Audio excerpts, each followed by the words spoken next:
So hello everyone, welcome back to Shine Educational World. Hope you are doing great. कैसे हो आप सब लोग। जो इसका पार्ट 2 वीडियो लेक्चर्स भी रेडी है अब आज हम इसके सेकंड लेक्चर में देखेंगे कि जैसे कि पहले लेक्चर में हमने देखा मेमोरेंडम ऑफ एसोसिएशन होता क्या है। It's a charter as consider as a primary document when we talk about other documents related to formation of company. Previous के वीडियो में हमने देखा था इस पे कि एक पहली बात तो डॉक्यूमेंट होता क्या है एक्चुअली। फिर उसके बाद में हमने देखा कि किस लीगल बेसिस पे हम आइडेंटिफाई कर सकते हैं कि एज अ एलिमेंट कि कौन से ऐसी चीज़ है जो इंसर्ट किए एक डॉक्यूमेंट में, then only we can consider कि इसके लीगल वैलिडिटी इतना है। जैसे कि सपोज लीगल फ्रेमवर्क या तो जो फ्रेमिंग ऑफ वर्क है, अग्रीमेंट है या तो कुछ भी है, फिर कंपनी का साइन, लोगो, सिग्नेचर, तो ये सब बात हमने देखा था डिटेल में कि किस डॉक्यूमेंट्स को हम बोल सकते हैं। तो किसी भी पेज को हम फाड़ के हम ऐसा बोल नहीं सकते कि ऐसा डॉक्यूमेंट हम प्रेजेंट कर रहे हैं। इसके लिए बहुत से प्रोफेशनल्स की हमें हेल्प चाहिए, जैसे कि लॉयर है, एक बोर्ड की भी रिकमेंडेशन की ज़रूरत होती है। बहुत से लोग एज ए टीम मिल के ड्राफ्ट करते हैं। तो हमने ये भी सीखा था पहले के वीडियो में कि जब फर्स्ट टाइम हम कुछ डॉक्यूमेंट्स क्रिएट कर रहे हैं तो उसके लिए उस डॉक्यूमेंट को हम बोलते हैं एज अ ड्राफ्ट। फिर उसमें भी बहुत सारे चेंजेस होते हैं, आउटपुट सजेशंस बहुत बोर्ड के भी आते हैं, मेंबर्स के भी आते हैं, वेरियस प्रोफेशनल एक्सपर्ट्स के भी वो होते हैं सजेशन। और उसी सजेशंस के बाद में we are moving forward our documents to finalise. So this stage when the draft has been converted into final document, we can say that now the document has been moved to the final stage and now it can approved and can be presented as a document or whichever document you can say as MOA, AOA. So these are the documents and we later on study हमने देखा भी कि as a company के way point में दो documents ऐसे important, that is memorandum of association and article of association. Previous video में हमने क्या देखा था कि MOA मेमोरेंडम ऑफ एसोसिएशन को हमने इन डिटेल थोड़ा स्टडी किया था कि वो होता क्या है, उसका ऑब्जेक्टिव्स क्या रहता है। मेमोरेंडम के ऑब्जेक्टिव्स रहते हैं एक कंपनी रहती है तो आउटसाइडर्स के साथ उसका रिलेशंस क्या रहता है। मेन ऑब्जेक्टिव्स है to limit the powers and limitations of a particular respective company. Now in that case we also study कुछ एलिमेंट्स ऐसे भी रहते हैं। जब हम बात करते हैं मेमोरेंडम ऑफ एसोसिएशन की तो उसके ही अंदर एक एलिमेंट्स भी आते हैं, जैसे कि नेम क्लॉज है, सबऑर्डिनेट क्लॉज है, एड्रेस क्लॉज है। तो इस सारे एक एलिमेंट्स आते हैं तो हम उसको बोलते हैं क्लॉजेस, या तो आप बोल सकते हैं constituents of memorandum of association as well. तो आज फिर हमने ये भी देखा था कि अगर किस चेंजेस करने हैं कि सपोज आपकी शेयर कैपिटल लिमिटेशंस को बढ़ाना है, you want to raise your share capital, what is your limit. So उसके लिए क्या स्टेज कर सकते हैं, क्योंकि हम ये डॉक्यूमेंट हम ROC, MC ये रेगुलेटरी बॉडीज़ को हम फॉरवर्ड करते हैं। नाउ अब इस डॉक्यूमेंट में अगर चेंजेस करने हैं तो हम कैसे करें। अगर सपोज बाय मिस्टेक हमें लगा था कि नहीं, हमें हमारे रिक्वायरमेंट ओनली 5 करोड़ था, बट आने वाले 2-3 साल के बाद में हमने लगा कि कंपनी के ऑपरेशन स्केल अप हो रहे हैं और उस ऑपरेशंस को मीट करने के लिए उसके एक्सपेक्टेशंस के लिए कंपनी को थोड़ा अपना शेयर कैपिटल बढ़ाने की ज़रूरत है। तो हमने देखा था कि उसमें वो टर्म को हम बोलते हैं alteration. When something changes is to be made in the documents, then we use the term called as alteration to the memorandum of association. तो इसके भी कुछ रूल्स और रेगुलेशंस रहते हैं। रूल्स और रेगुलेशंस को हम बोल सकते हैं as a provisions in law term, you can say it is like a provisions. तो आज हम इस वीडियो में इन डिटेल में हम डिस्कस करेंगे और वी विल अंडरस्टैंड कि सपोज अगर इस पर्टिकुलर एस्पेक्ट को चेंज करना है तो उसका प्रॉपर वे क्या है। So it is a fundamental concept. So today we will learn about how to alter और how we can say how can we alter the changes to the memorandum of association. Just give me 1 second. So I hope we can start the lecture. Okay, so हमने क्या देखा था कि suppose एक clauses है, हमने पढ़ा था मेमोरेंडम ऑफ एसोसिएशन होते क्या, इन डिटेल में हमने देखा था। तो किसी ने वो वीडियो नहीं देखा है प्लीज़ वीडियो रेफर कर सकते हो आप। नाउ आज की वीडियो में हम देखेंगे what are the clauses of memorandum of association and provisions to alter it. देखिए ये वर्ड का नाम प्रोविजंस का मतलब होता है rules to alter something. Okay,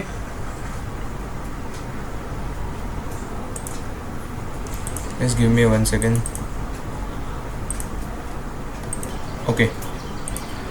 So provisions का मतलब होता है रूल्स एंड रेगुलेशंस. किसी भी क्लॉज को अगर आपको अल्टर करना है तो उसका कुछ rules and regulations है. Now when we talk about clauses of memorandum, so there are many clauses as you can see. So first is name clause, second is address clause, then we have the object clause, liability clause, capital clause, association और subscription clause. Now हम in detail में हम देखेंगे कि name clause होता क्या है और अगर उसको अल्टर करना है तो क्या एक वे है जहाँ पे हम कंपनी का नेम क्लॉज चेंज कर सकते हैं. So first when we talk about name clause, this clause mentions the name of the company. Okay, the name of the company established. Okay, आपका नाम, कंपनी का नाम क्या है. As a company name is a legal entity distinct from its members. तो ये जब हम बात करते हैं मेंबर्स अलग होते हैं, मेंबर्स की एक अलग आइडेंटिटी होती है और अपने कंपनी के अलग आइडेंटिटी होती है. It has to have its own name to establish its separate legal entity. जैसे कि कंपनी बोलती नहीं है, बट अगर जब हम बात करते हैं उसको लीगल एग्जिस्टेंस की, हम कैसे डिफर कर सकते हैं कि ये कंपनी XYZ या तो सो एंड सो कंपनी है on the basis of its name. Okay, now following points should be kept in mind while choosing the name of the company. आपको एक सेट, जब आप ROC इनकॉर्पोरेशन के पास जाते हो तो वो ऑफिस में आपको बोलते हैं कुछ सेट रूल्स एंड गाइडलाइंस कि आपको एक लिमिटेड विंडो रहता है कि 25 डेज़ में आप 5 से 6 नाम आप सजेस्ट करो और उसके बाद में वो नाम में से कंपनी ROC आपको अलॉट करती है. अगर आप वो नाम के साथ सेटिस्फाइड हो तो आप वो नाम के आगे फिर सिग्नेचर कर सके उसको रजिस्टर कर सकते हो as the name of the company. क्या लिखा है यहाँ पे क्लॉज कि first the name should not be identical. देखिए ये आइडेंटिकल या तो किसी रिसेम्बल को, जैसे जो ऑलरेडी जो कंपनी है जो उसी नाम से इस्टेब्लिश है तो आपको सिमिलर नेम नहीं रखना है, थोड़ा सा डिफरेंट नाम रखना है. क्योंकि क्या है, अगर सपोज वही कंपनी के सेम कंपनी अगर XYZ लिमिटेड है, XYZ प्राइवेट लिमिटेड है, अगर सपोज ये दो कंपनी में अगर सेम नाम रख दिया तो there can be a miscommunication. कहीं ना कहीं अगर सपोज कल उठ के केस हुआ या तो कुछ भी लीगल मैटर्स हुआ या तो कंपनी का फ्रॉड हुआ, डिफेंड हुआ, तो हमें फ्रॉड में केस की बात नहीं कर रहे. अगर सपोज गवर्नमेंट को भी कुछ रूल्स एंड नोटिफिकेशंस भेजना रहेगा कंपनी को, तो at times it can be a miscommunication कि ये सपोज ये कंपनी को ये मैसेज जाना चाहिए तो वो दूसरी कंपनी के नाम बता रहे हैं. बट यहाँ पे मिस्टेक किसी भी हो नहीं सकती. मिस्टेक किसकी हो सकती है, जिन्होंने वो सिमिलर नेम इस्टेब्लिश किया कंपनी का, जो रजिस्टर किया, जो ऑलरेडी एक एग्जिस्टेंस कंपनी का नाम अलॉट किया गया है. इसके लिए जब भी आप कंपनी के नेम फ्रेम करो, आप ट्राई करो कि वो कोई ऑलरेडी एग्जिस्टिंग कंपनी का नाम नहीं है कि नहीं. अगर वो नाम है तो प्लीज़ आप उसको सब्सटीट्यूट करके कोई दूसरा नाम लिस्ट में से आप ले लो. फिर नेक्स्ट कंडीशन क्या है, the name should not contain any words which will constitute on any offence under the law. Now जब हम बात करते हैं फ्रेम करने के लिए, तो हमारा देश, हमारा country is a democratic country. We respect the laws frame in the country. जो भी कॉन्स्टिट्यूशनल हमें राइट्स दिए हैं, rights of freedom, right to our vote, तो ये सब हमारे राइट्स है ये. बट हमें एज अ नोबल सिटीजन हमारे भी एक ड्यूटी है, रिस्पॉन्सिबिलिटी है कि हमें ऐसा कोई एक्ट नहीं करना है, ऐसा कोई फ्रेज नहीं करना है जो कुछ वॉयलेट करे. जब मैं बात करता हूँ वॉयलेशन का, तो वॉयलेट मतलब किसी भी रिलीजन या तो किसी भी फेथ या तो किसी भी पॉलिटिकल एस्पेक्ट से आप कंसिडर करो, किसी को भी सोसाइटी को आपके नेम के साथ अफेक्ट नहीं होना चाहिए. हमें एज ए सिंपल डिसेंट नाम, ना हमें यहाँ पे कोई एजेंडा फिक्स करना है कंपनी का, ना तो वो ऑब्जेक्टिव्स कंपनी का ध्यान नज़र रखते हुए आपको एक सिंपल नेम रखना है कंपनी का जो किसी भी सेक्शंस ऑफ द सोसाइटी को वॉयलेट ना करे. So we have to make very careful. क्योंकि क्या है नाउ, अगर ये सब स्मॉल सेंसिटिव मैटर्स होते हैं, when we talk about religion, किसी के भी धर्म की बात पे आप करते हो, तो there can be a chance कि आगे चल के अगर वॉयलेट हुआ तो किसी भी वो केस हो सकता है काप्रिका कंपनी पे. तो that's Y for safer side ये कंपनी शुड रिकमेंड कि किसी भी आपका नाम आइडेंटिकल होना चाहिए, किसी भी आपके कॉन्स्टिट्यूट एनी ऑफेंस नहीं होना चाहिए. बाद में The name or the words in the name shall not offend any sections of the people. जैसे कि मैंने आपको बताया कोई भी sections के people को वो offend नहीं होना चाहिए, offensible नहीं होना चाहिए. Now the name shall not violate, concept violate emblems and names. अगर सपोज अगर आप बोलोगे कि मुझे कुछ भी लिखना नहीं, आपको लिबर्टी है, आप you can register your name, but आपको इन सब बातों का ध्यान रखना पड़ेगा. You have to make sure that you don't violate this act. जैसे कि name shall not violate provisions of emblems name. तो जो भी एम्बलम्स है रिकग्नाइज है under act 1950, so you should make that आप वायलेट ना कर रहे हो. बाद में the name shall not resemble any registered trademark.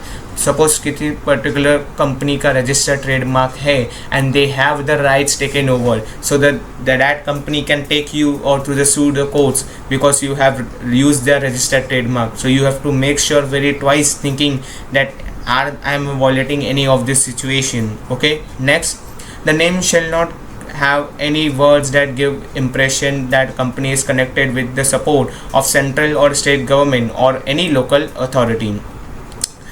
आपका ऑब्जेक्टिव से बिजनेस करने का, ठीक है आप बिजनेस करो, कंपनी एस्टैब्लिश करो, ओके व्हाट्स एवर रीज़न आपका है. बट अगर आप बोलोगे कि मैं एक पॉलिटिकल पार्टी से, मुझे अगर आपका कंपनी लग रहा है कि आप उसके फेवर्स में या तो उसके बिहाफ पे अगर आप कर रहे हो, तो ये अच्छी बात नहीं है आपके लिए, क्योंकि आपके कंपनी एकदम क्लियर और क्लिस्टर होना चाहिए. The name shall not have any connection.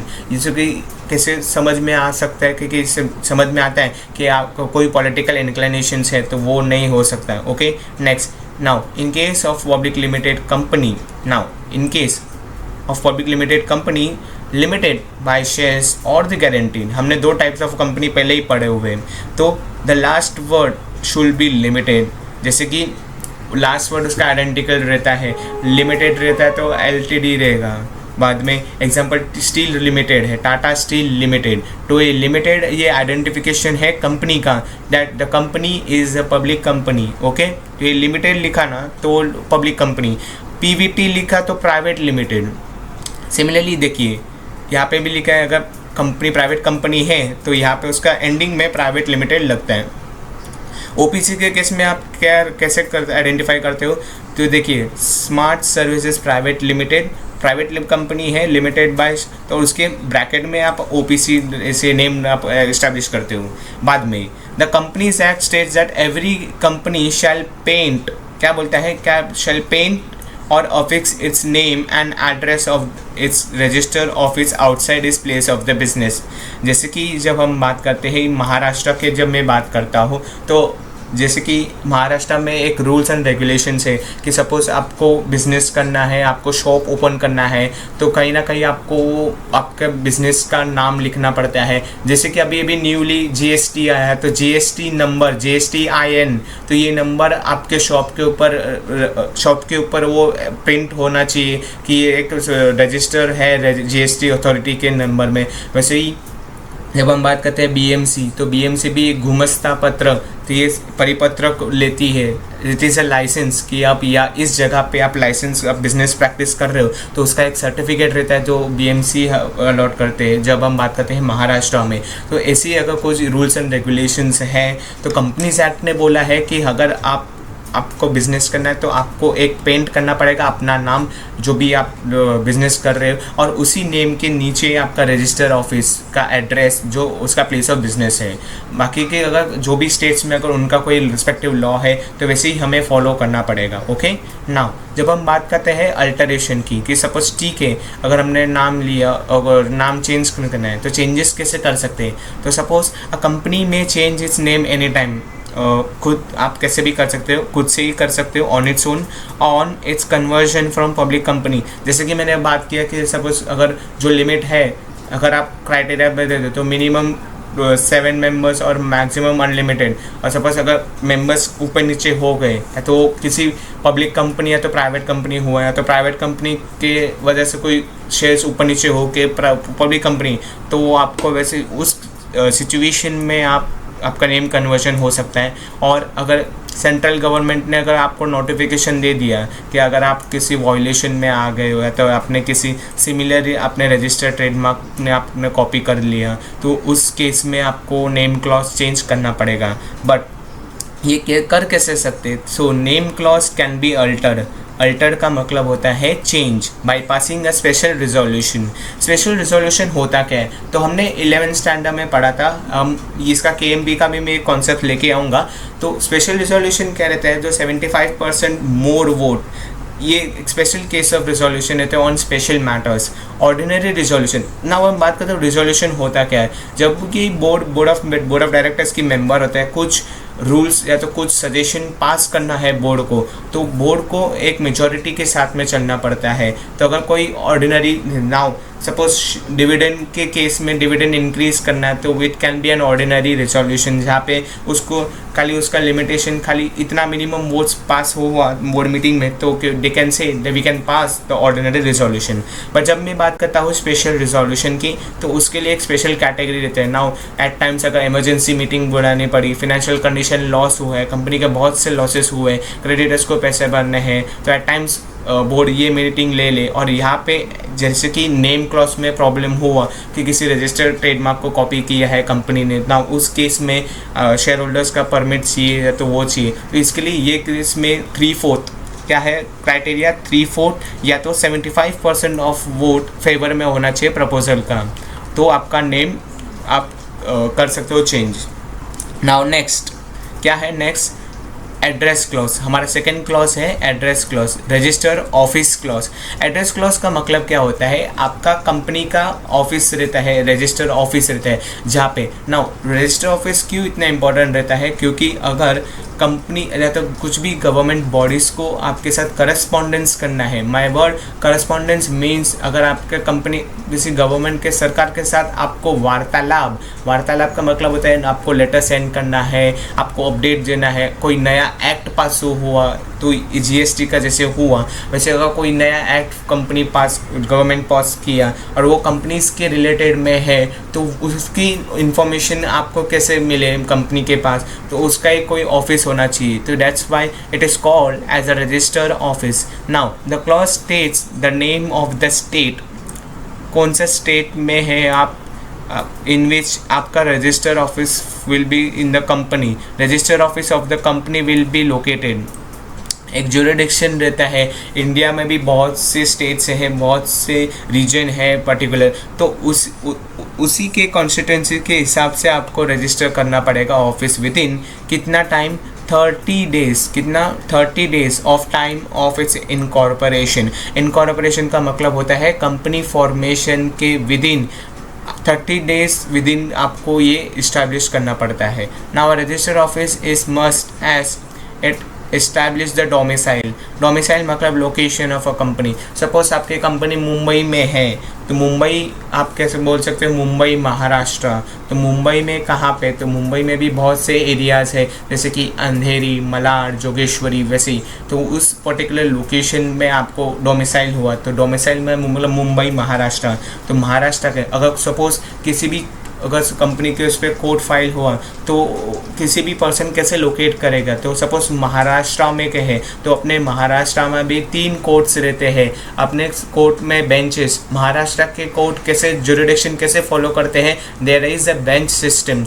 3 bench system है, एक पुणे में, नागपुर, औरंगाबाद और मुंबई में। तो ऐसे छोटे छोटे बेंचेस लगते हैं। नाउ अपने केस में मुंबई बॉम्बे हाई कोर्ट में ऐसे सब मैटर्स हो सकते हैं, वैसे ही पूना हो गया, नागपुर हो गया, औरंगाबाद हो गया। तो ऐसे ही महाराष्ट्र के ओवरऑल केसेस इन जगह बेंचेस में हियर कर देते हैं एज अ सेशन बाद में। Now it is the address किसका? कम्युनिकेशन, सब कम्युनिकेशन नोटिस, लीगल नोटिस वो भी सेंड किए गए आपका ऑफिस पे, रजिस्टर ऑफिस पे बाद में।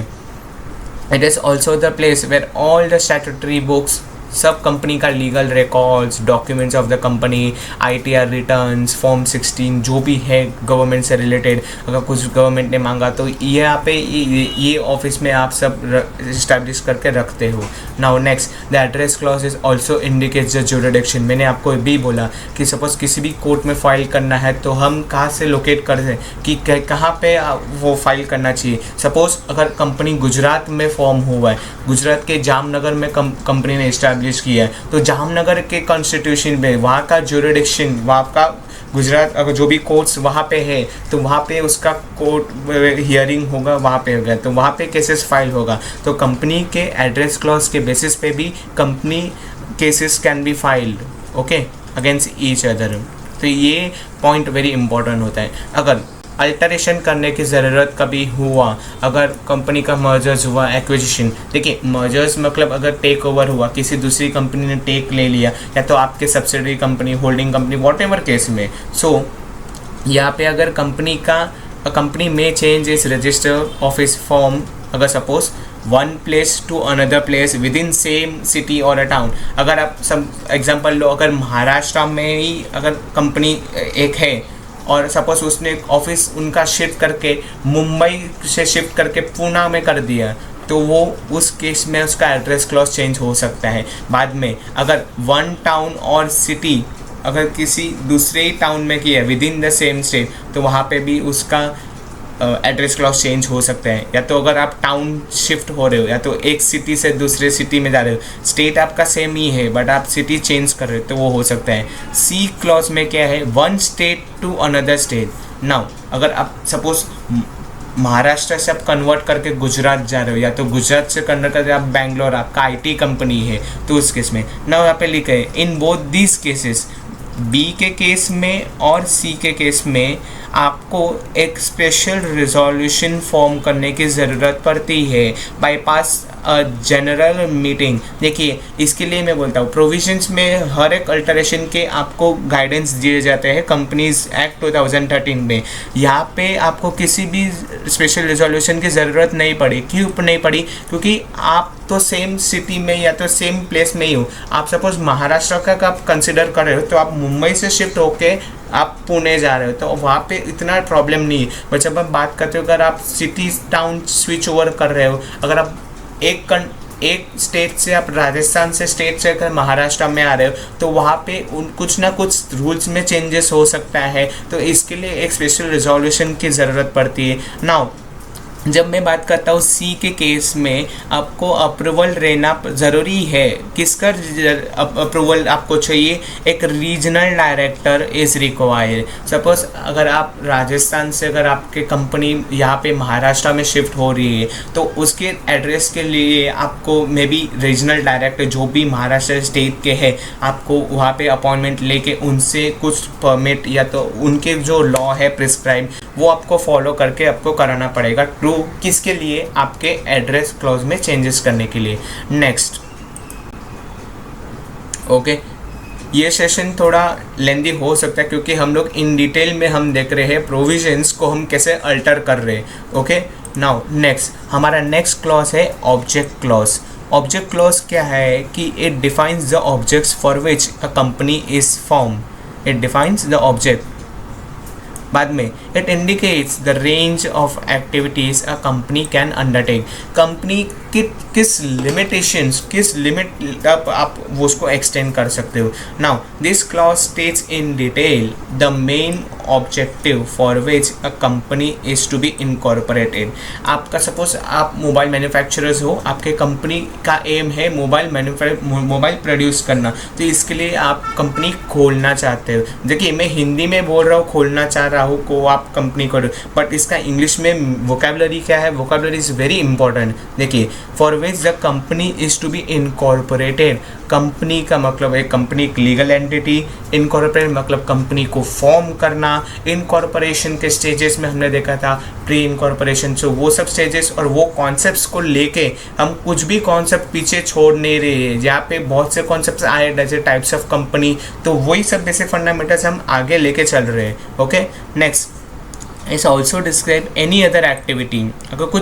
अगर दूसरी कुछ एक्टिविटी हुआ it may undertake if necessary in achieving it's main objectives. यहाँ पे लिखा है तो यहाँ पे एक पॉइंट हो सकते हैं। तो यहाँ पे इस केस में आप बोल सकते हो कि अगर हमारे ऑब्जेक्टिव्स को मैच करने के लिए कंपनी कुछ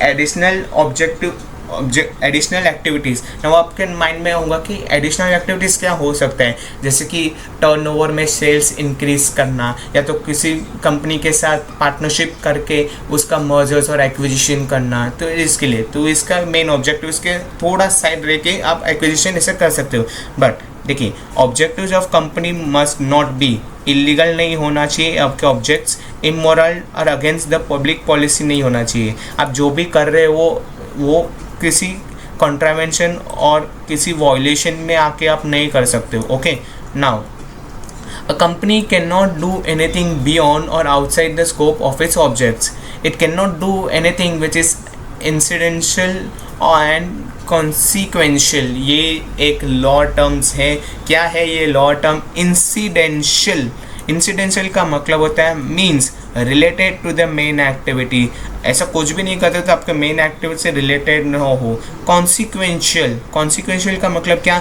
means resulting from the main activity. Suppose आप बोल रहे हो मेरा मेन एक्टिविटी है मोबाइल फ़ोन प्रोड्यूस करना, बट अभी आप बोलोगे कॉन्सिक्वेंशियल का एग्जाम्पल क्या? तो सपोज आप मोबाइल मैन्युफैक्चर कर रहे हो, आपका मेन ऑब्जेक्टिव से है, बट आपके कंपनी ने प्रॉफिट्स कमाने के लिए चीप क्वालिटी ऑफ बैटरीज डालना शुरू किया।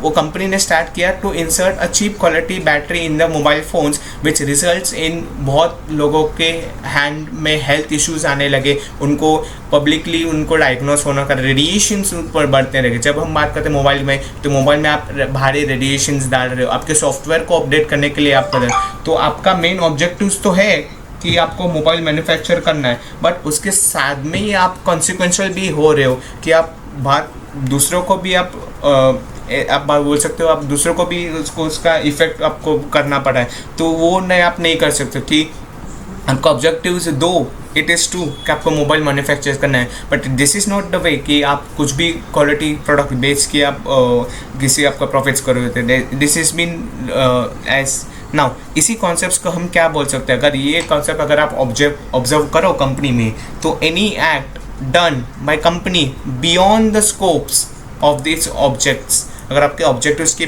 बाहर जाके आप करते हो तो उसका एक टर्म है अल्ट्रा वायरस। अल्ट्रा वायरस मतलब क्या? वो 3 इडियट्स वाले वायरस प्रोफेसर नहीं, यहाँ पे वायरस मतलब अल्ट्रा वायरस मतलब जो भी एक्टिविटी को नल हम वैलिडिटी उसका ज़ीरो कर डालेंगे, null it will be zero. आप बोलोगे कुछ भी, आप it will be intolerated. Okay, now doctrine of ultra vires, ये क्या टर्म है? थोड़ा इंफॉर्मेशन ले लेते हैं। The word ultra means beyond and word virus means powers. Now thus ultra virus means beyond the powers of memorandum of association. Any act done by the company constituting beyond the powers is termed as ultra virus. The activity done by a company which is beyond the company will be null. उसको zero कर डालेंगे, void कर डालेंगे और legally उसको ineffective कर डालेंगे हम लोग। Even if all members have agreed, यहाँ पे अगर आपके मेंबर्स ने भी आपको सपोर्ट किया तो भी ऐसे सच एक्ट्स को कंपनी कैनॉट बी अंडरटेक। तो company cannot undertake any object or activity which not stated in the object clause. Okay, next क्या है इफेक्ट ऑफ वायरस? ये अगर सपोज बोलेगा ठीक है तो इसका इफेक्ट क्या गिरता है कंपनी पे, तो अगर सपोज अल्ट्रा वायरस हुआ तो कंसिडर वॉइड हो जाएगा और company cannot sue anybody nor any third party file a case against the company for such acts. तो अगर आप बोलोगे सू करोगे हम किसी कंपनी को, हम केस देख लेंगे, तो वहाँ पे वो पार्टी फाइल भी नहीं कर सकती case for such act. Members of a company can get an injection. Injection क्या है? ये एक लॉ टर्म है। Order from court to stop the act. Injection मिल जाएगा कोर्ट से टू स्टॉप द कंपनी। आपको कंपनी बंद करने की नौबत आ सकती है by doing such act, that is ultra vires. Third, जो भी डायरेक्टर्स इसमें इन्वॉल्व है वो लायबल हो पाएंगे ultra vires acts for the company. Now purpose of ये पर्पस क्या है ना? Purpose of doctrine of ultra vires is to protect हमारे, इसका मेन सोल ऑब्जेक्टिव्स क्या है? जो भी हमारे स्टेक होल्डर्स है, हमारे इन्वेस्टर्स है, शेयर होल्डर्स है, क्रेडिटर्स है, बैंक्स है, इनका इंटरेस्ट प्रोटेक्ट करने के लिए। Now the shareholders have a right to ensure, हमारे पास, अब आप बोल सकते हो कि हमारे पास क्या राइट है, तो अगर हम इन सब से हम बचें तो इसके राइट क्या है? To ensure that the company uses their money for the objects mention in the memorandum of association. जो भी कंपनी पैसा ले रही है आप इंश्योर कर सकते हो, जो भी पैसा है आप उसको उनको क्वेश्चन कर सकते हो बोर्ड ऑफ डायरेक्टर्स को कि हमें आपका रिपोर्ट चाहिए, हम जो भी पैसा हमसे लिया गया वो कहाँ कहाँ इन्वेस्टमेंट हुआ, हमें आप बताओ कि ये पैसा कहाँ पे यूज़ हो रहा है। नाउ ओके, तो अब यू कैन ऑलवेज क्वेश्चन कि अगर आपके पास राइट्स है तो आपको इंश्योर है ना, आपके प्रायोरिटी भी हो सकती है। और अगर कंपनी आपको मना करे तो यू कैन डायरेक्टली आप एनसीएलटी के साथ अपॉइंट करके आप बोल सकते हो। ये सब लीगल मैटर्स है। तो इफ़ यू एनीवन अगर बोलोगे कि अगर कंपनी मुझे नहीं बोला तो उसके लिए फिर अलग से प्रोविजंस, तो हर एक प्रॉब्लम के लिए हर एक लॉ रेमेडी है। इसीलिए लॉ थोड़ा इंटरेस्टिंग भी हो सकता है, कभी कभी बोरिंग भी हो सकता है। ओके, तो अल्टरेशन, अगर ऑब्जेक्ट क्लॉज में कुछ चेंजेस करना हो तो कंपनी में changes object clause as and when it fails to do so. अगर उसके ग्रोथ के लिए, अगर तो सर्वाइवल के लिए, यहाँ पे भी आपको स्पेशल रिजोल्यूशन पास करके मीटिंग में आपको बुलाना पड़ेगा ऑब्जेक्ट क्लॉज के लिए। लास्टली, आई गेस लास्ट नहीं, second last, liability clause. Liability clause मतलब क्या? Extent of liability. यहाँ पे मेंबर्स की लायबिलिटी कितना होगा कंपनी। जब हम बात करते हैं कंपनी लिमिटेड बाय शेयर्स, तो यहाँ पे लायबिलिटी ऑफ मेंबर्स कितना होता है? अमाउंट अनपेड, जो भी आपका अनपेड अमाउंट है फेस वैल्यू ऑफ शेयर्स का, hair by the members. Similarly अगर कंपनी लिमिटेड बाय गारंटीड है, यहाँ पे amount which every member guarantees, यहाँ पे हम बोलते हैं गारंटी, यहाँ पे मेंबर्स बोलते हैं हम कुछ से कुछ पे करेंगे for the assets of the company जब at the time of winding up या तो लिक्विडेशन, टूवर्ड जो भी कॉस्ट हुआ, एक्सपेंसेस हुआ, वाइंडिंग अप के एक्सपेंसेस में हम आपको हेल्प कर देंगे। अगर आप बात करते हैं अनलिमिटेड लायबिलिटी कंपनी है तो इसके केस में क्या है? अगर विदाउट शेयर कैपिटल, तो उसके केस में क्या करेंगे कि liability of members is unlimited, company के ऊपर है। अगर कंपनी ने बोला कि मेंबर्स से पैसा लाना चाहिए तो मेंबर्स को देना पड़ेगा, क्योंकि यहाँ पे title of company unlimited liability company है। बाद में अगर सपोज इसका ही अल्टरेशन करना हो तो कंपनीज एक्ट 2013 और any rules made thereunder does not contain any provisions. यहाँ पे अभी तक तो कोई प्रोविजंस नहीं है लायबिलिटी क्लॉज को अल्टर करने के लिए। Legally speaking the relation between a member, देखिए, member and the company is a contractual relationship. जब हम बात करते हैं कॉन्ट्रैक्चुअल रिलेशनशिप, ये आपके फैमिली मेम्बर्स जैसे नहीं है कि हेलो आंटी, हेलो अंकल, चाचा जी की बर्थडे है, मामी जी हमारे घर पे है, ऐसे कंपनी कोई एंटरटेन नहीं करते। अगर यहाँ पे स्ट्रेट फॉरवर्ड रिलेशनशिप है, एक लीगल रिलेशनशिप है। जब भी हम बात करते हैं मेंबर्स और कंपनी के बीच में, अगर आपका काम हो गया तो then the company doesn't remember you, अगर मैं कौन तू कौन, वैसे केस में होता है। तो जैसे ही इसको कॉन्ट्रैक्चुअल रिलेशनशिप हम बोलते हैं। या फिर if any changes is to be made, अगर यहाँ पे कोई चेंजेस करना है liability of member, it has to be with the consent. यहाँ पे मेंबर का कंसेंट लेके आपको या तो कंसेंट लेना पड़ेगा और राइटिंग में भी। बाद में capital clause. Now capital clause क्या कहता है? This clause states the amount of capital which the company is been registered. This capital is hence called as a registered capital. ये बहुत इंपॉर्टेंट है। फिफ्थ पॉइंट, जब भी हम शेयर कैपिटल स्टार्ट करेंगे इशू ऑफ शेयर्स, तो वहाँ पे एक है इशू कैपिटल या तो रजिस्टर कैपिटल, तो वहाँ का एक बेसिक कॉन्सेप्ट, तो ये कॉन्सेप्ट वहाँ पे बहुत इंपॉर्टेंट आपको यूज़ होगा। तो क्या है? The amount of capital with which the company is been registered. Suppose 5 crore का है तो उसका वो कंपनी का रजिस्टर्ड कैपिटल है, उसके आगे चल के कंपनी कोई बोरोइंग नहीं कर सकती है। तो इसके लिए हम बाद में चल के देखेंगे कि इशू ऑफ शेयर कैपिटल होता क्या है। Okay, now this is the maximum capital which the company is been authorise to raise, hence it is also called as a authorise capital. अगर in case with share capital, this clause states the total amount of share capital. ये क्या है? total amount of share capital in terms of total number of members of shares and fixed value per share called as the face value of the share. बाद में क्या था? if a company wants to issue more shares, suppose अगर company को more shares करना है more funds के लिए, तो amount of authorized capital, then the company has to alter its capital clause. तो कैसे अल्टर करेगी कैपिटल क्लॉज कंपनी का? So capital clause is alter for the reasons like increasing. मैंने आपको बोला था कि सपोज कंपनी को लगा कि थोड़े शेयर्स और बढ़ाने पड़ेंगे क्योंकि हमारा जो ऑब्जेक्टिव्स है वो मैच नहीं हो रहा है, तो स्टॉक मार्केट में या तो कुछ भी हो, तो आपको अदर, तो कैपिटल क्लॉज इज अल्टर्ड कहाँ से? By passing ordinary resolution. By passing capital clause is ordinary resolution in the board in the general meeting of the company. Okay, now ordinary resolution क्या है? votes cast in favor are more than votes cast against a proposal.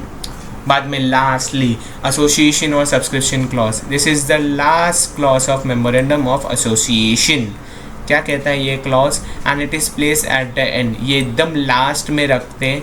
In this clause क्या कहता है ये clause कि subscribers जो भी हमारे मेमोरेंडम में सब्सक्राइब करना है वॉलेंटरीली, यहाँ पे वॉलेंटरीली जो भी है मेमोरेंडम, वो एक डिक्लेरेशन करते हैं, कुछ declaration stating that they are desirous, बहुत डिसाइडियस है of forming a company as per, company कहाँ पे? As per the memorandum, as per the memorandum and agree to take certain number of shares, कि हम लोग बहुत डिज़ायर्स है और हम चाहते हैं कंपनी फॉर्म करना एज पर, कौन से? As per the memorandum and, और हम अग्री करते हैं कुछ शेयर्स हम लेके चलते हैं in the capital of the company. जब हम बात करते हैं जो ये सब्सक्राइबर्स मतलब क्या? तो आपको इनिशियल जो आपकी जो क्राइटेरिया है वो आप फिल करते हो सब्सक्रिप्शन की।